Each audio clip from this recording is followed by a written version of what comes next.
Oi, gente! Nós vamos falar hoje sobre despedidas. É algo comum para todos nós. Todos nós vamos nos despedir de alguém, de alguma situação em dado momento da nossa vida, mas muitas das vezes a forma como a gente lida com a despedida pode ser nociva para o nosso desenvolvimento psíquico. Então, nós vamos falar sobre isso. Um movimento que eu percebo, antes de tudo, vamos falar despedida. O que é despedida? Despedida é você fechar um ciclo, é você dar adeus a alguém, a alguma coisa, é você fechar a porta para algo se abrir, algo novo, algo diferente. Então a gente pode colocar a despedida dessa forma. Um aspecto que eu vejo que acontece com algumas pessoas e ele é nocivo é esse aspecto mesmo que Bauman fala da modernidade líquida, em que tudo é modificado de forma muito fácil, sob a menor pressão. Então, eu mudo de amores, eu mudo de amizades, conforme eu percebo que eu posso ter uma satisfação maior naquilo que surge e não naquilo que eu tenho. Então, eu abandono tranquilamente o que eu tenho e parto para esse algo novo que pode, de repente, me dar uma satisfação maior. Sabrina, tinha um relacionamento, não estava bacana, acontecia um monte de coisa ruim, eu terminei, não me senti mal. Poxa, isso é ruim? Não. Eu sempre coloco que a diferença entre o veneno e a cura é a dose. Então, esse movimento, se você percebe que uma situação, ela já ofertou tudo aquilo que ela poderia ofertar, é o término, é o fim, ela teve o seu momento de importância, agora cessou isso, beleza. Mas o que eu falo são essas pessoas que têm esse comportamento de forma repetitiva. É frequente isso acontecer na vida delas, é quase a forma de agir delas. Então você já identifica, fulano faz isso sempre, a Beltrana, ela... É sempre assim. Esse movimento, essa inconstância em que você se despede de tudo e de todos com muita facilidade. Qual é a grande questão nisso? Nota-se, gente, que acontece quase um apego pela novidade. Eu quero tanto novo, eu ganho quase que uma obsessão pelo novo. Eu preciso de novas experiências, novas pessoas, isso com muita frequência. E se eu sempre estou focado no externo, no novo, eu não consigo me enxergar. Eu me fecho para um despertar de uma consciência maior. Eu não me autoconheço. Com isso, eu me torno sempre tendo os mesmos comportamentos, a mesma pessoa. Eu não aproveito a minha estadia nesse momento, nesse planeta, nessa vida, para crescer, para desenvolver potencialidades. Eu estou muito focado no externo. Os orientais, ensinam quando a gente medita que a gente deve procurar um lugar tranquilo, que a gente feche os olhinhos. Por causa de quê? Para eu me desconectar com o mundo externo e daí eu conseguir mergulhar em mim mesma. Então, se eu tenho sempre esse movimento volúvel, rápido, trocando as pessoas, trocando as situações de forma frequente, eu preciso observar o que no meu inconsciente está fazendo com que eu tenha essa necessidade. Preciso parar um tempo, me perceber, me ouvir. Então, esse seria um movimento que no processo de despedida, ele pode ser nocivo. E no outro lado, no contraponto, é exatamente o outro polo. A pessoa, ela tem um apego, ela tem uma dificuldade em se despedir, seja do que for, às vezes é uma situação horrível, até ela fala que não aguenta mais aquilo, mas ela não consegue se despedir, ela tem dificuldade em quebrar esse padrão, em fechar esse ciclo e se aventurar em algo novo. Então, o que acontece? A pessoa não tem aliás, ela sabe, mas ela não consegue entender que tudo na vida é finito. A própria vida é finita. Tem um momento para acabar. Então, obviamente, qualquer ciclo, qualquer processo da nossa vida vai ter um prazo de validade. E aí o prazo de validade já venceu, a coisa está lá apodrecendo e ela continua com aquilo.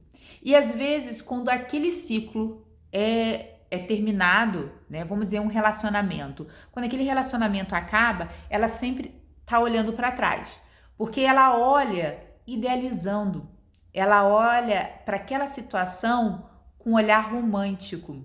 Como é que funciona isso? Vamos dizer, a gente está numa sala, três pessoas veem a mesma cena acontecer. Elas vão contar isso de formas diferentes, porque a minha memória é o que realmente aconteceu e como eu olho, como eu interpreto, né, as emoções que eu estava sentindo, tudo isso influencia a minha memória. E no caso, essas pessoas acabam que ela olha para trás romantizando aquilo que aconteceu. Então, às vezes a coisa nem era tão boa, mas ela vai falar: nossa, como eu era feliz. Ah, olha, vamos mudar, não vamos falar relacionamento. Nossa, olha, trabalho igual aquele eu não tinha. Era maravilhoso. Nossa, que saudade. Mas na época do trabalho, ela tinha um monte de problema.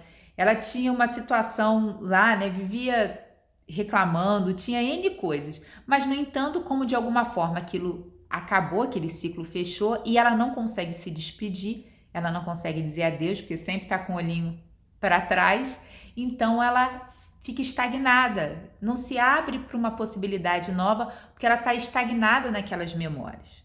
Isso é muito ruim. E aí a gente pergunta então, o que seria saudável? Como que seria uma despedida saudável? O que acontece? O saudável, gente, é, enfim, a gente entender que, como eu estava falando antes, que tudo é finito, tudo tem uma data, um tempo para acabar. Mas ao mesmo tempo, eu sou grata por tudo que eu vivi, por todo esse processo. Independente da dor que aquilo me causou, eu consigo olhar aquilo sem vivenciar novamente a dor, sem romantizar também. Toda vez que a gente olha para trás e a gente coloca assim, nossa, Deus que me livre, nem me fala mais disso, nossa, nem fala o nome dessa pessoa, nem me lembra dessa situação. São situações que vão voltar para a gente, vão voltar, como eu brinco, em outro corpo, em outro cenário, mas o enredo é o mesmo. Então você vai, sabe aquela pessoa que sempre lida com o mesmo tipo de pessoa, que sempre tem o mesmo tipo de relacionamento? É isso. Ou aquela pessoa que muda de cidade, muda de vida, mas passa pela mesma situação. Que eu falo, mudou o ator, mudou o cenário, mas não mudou o enredo. Enquanto você não aprender essa lição, enquanto você não se curar dessa situação, você não consegue se libertar, você não consegue pôr um fim real nisso. Porque pior que seja a dor, né, por pior que seja a experiência, ela nos machuca sim, mas ela traz uma oportunidade de cura. Porque se aquilo aconteceu com você, é porque de alguma forma você estava adoecido, você se conectou com um padrão adoecido. Então vamos trazer isso mais, né, pro entendimento comum. Imagine uma doença física, orgânica, do corpo. E aí você tem aquele remédio super amargo, com gosto horrível para você tomar. Então vamos pensar no xarope, acho que vai ficar mais fácil. Pensa no xarope horrível, mas que vai te ajudar. Então você já percebeu que você tem duas opções. Ou você vai continuar muito doente e a coisa vai piorar, ou você vai tomar esse infeliz desse xarope que até vira o estômago de tão ruim. Beleza, você vai lá e toma o xarope. E aí são as opções que surgem. Eu senti o gosto horrível do xarope na minha boca, eu peguei e pá, cuspi fora. Então eu senti o gosto ruim, mas eu não engoli, então eu não tive o efeito terapêutico, eu não tive a oportunidade de cura. Num outro momento, eu posso também pegar aquele xarope, posso tomar e, nossa, engolir. Sei que é ruim, mas eu sei que ele vai ser importante para minha melhora. Então eu me foco na minha melhora, me foco na minha cura e vambora. E também tem um terceiro momento em que eu sei que é ruim, mas eu penso que, pelo menos, que eu falo muito para os meus pacientes, pelo menos a minha doença tem remédio. Pior se eu tivesse uma doença que nem remédio tem. E aí é que a pessoa usa aquilo de uma certa forma, ela se torna grata aquela situação. Então, vamos trazer isso para esse movimento de despedida, de fechar ciclos. Quando eu dei o primeiro exemplo do gosto ruim que eu cuspo, o que acontece? Eu não tive efeito de tratamento, não tive efeito terapêutico. A tendência é que eu me torne cada vez mais doente, cada vez pior. E aí eu vou precisar de um remédio mais forte, que ainda vai ser pior. É o que acontece com a gente. A gente vai passando por experiências e muitas das vezes a gente se nega a perceber, se nega a entrar num processo de autoconhecimento para entender por que a gente se conectou com aquela experiência dolorosa. Uma experiência, um comportamento adoecido. A gente se negando isso, quer dizer, eu tive o contato com a experiência dolorosa, ou seja, eu pus o xarope com gosto ruim na boca, mas eu não tive o efeito terapêutico. Eu não interiorizei aquilo que aconteceu. Eu não trabalhei essa questão. Pode ser com... Cada um lida com essas questões de uma forma. Tem gente que lida, e que eu sempre recomendo, a psicoterapia, que ajuda muito. Para mim, que também sempre me ajuda muito, é o Ho'oponopono. Mas eu, querendo ou não, tenho uma certa bagagem pelos meus estudos. Mas eu entendo que, de repente, uma pessoa que não tem esse mesmo estudo que, de repente, eu tive, pode encontrar uma certa dificuldade. Então, eu sempre recomendo a gente estar fazendo psicoterapia. Até eu mesmo, todo mundo que tem, é sempre bom a gente estar elaborando isso. Então eu peguei e não absorvi o remédio. Eu daqui a pouco, a mesma situação vai aparecer numa outra pessoa, lembra? Os atores são diferentes, mas o enredo é o mesmo. E aí eu vou estar conectada novamente a uma outra pessoa, mas com comportamentos muito semelhantes de pessoas do meu passado, e vai ser ainda mais doloroso. O remédio vai ter que ser mais forte. Entenda que quanto mais rápido eu despertar, quanto mais rápido eu entender esse processo, aceitar aquela dor, interiorizar, me curar, mais rápido eu fico saudável, eu fico melhor e aquilo para de se apresentar na minha vida. O outro, que é o outro momento, quando eu tomo o remédio ruim, mas eu sei que aquilo vai me fazer bem, eu sei que aquilo tá pro meu despertar, então eu vou atrás. O que em mim fez com que eu me conectasse com essa situação adoecida? Porque o outro é assim, mas ele é um instrumento que está a serviço do meu despertar. Olha que interessante isso. Como a gente tem muita dificuldade de se perceber, de perceber os nossos movimentos, quase sempre que vem lá do nosso inconsciente, o outro é o nosso espelho, o outro está aparecendo e está sinalizando para a gente, ó como é que você é, corrige isso aí. Então, só que isso normalmente é um movimento doloroso. Então, quanto mais rápido eu aceito isso e eu engulo aquele remédio, eu interiorizo aquela experiência dolorosa, mas eu penso, é a minha cura.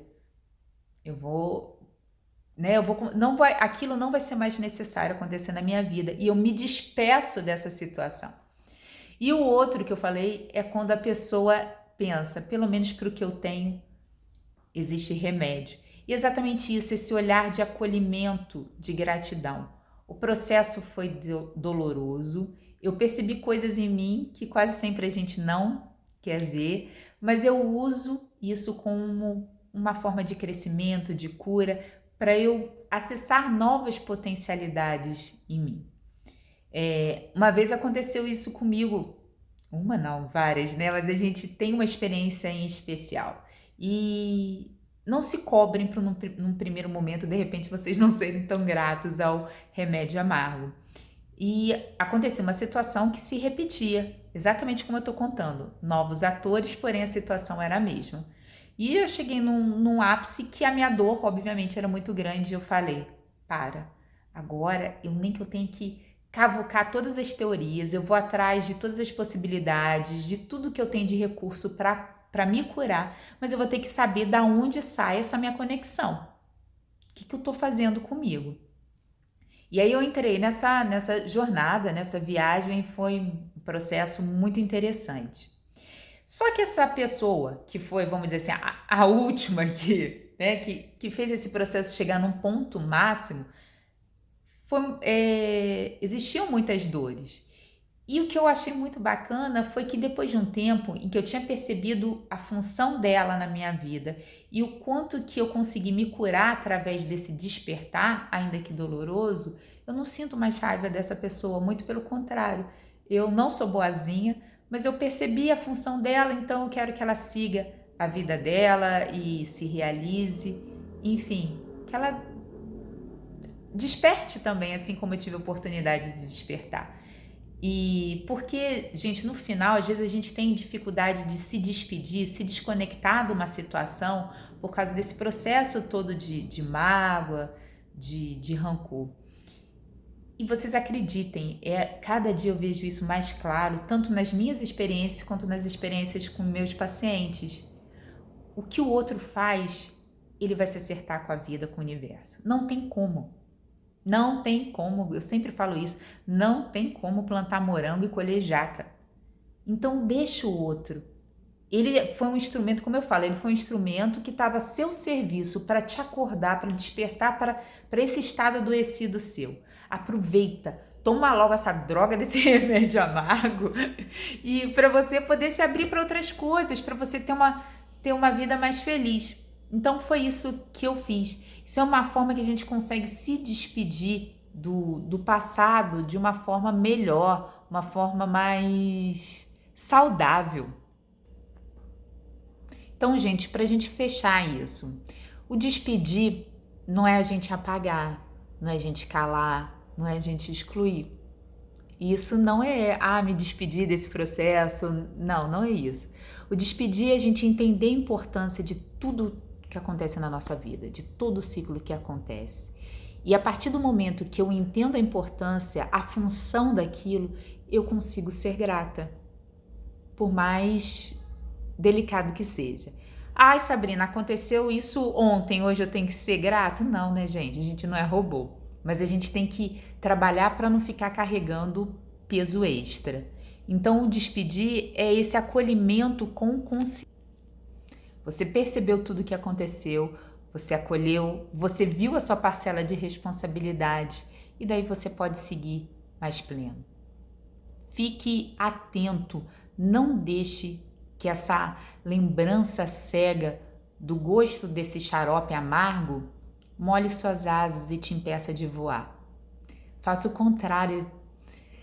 Se abra, voe para as infinitas possibilidades que o universo tem, com o coração em paz, de quem já ressignificou, quem entendeu e tem um novo olhar para aquela situação. Se dê essa oportunidade, se despeça de forma saudável e seja feliz. Até a próxima!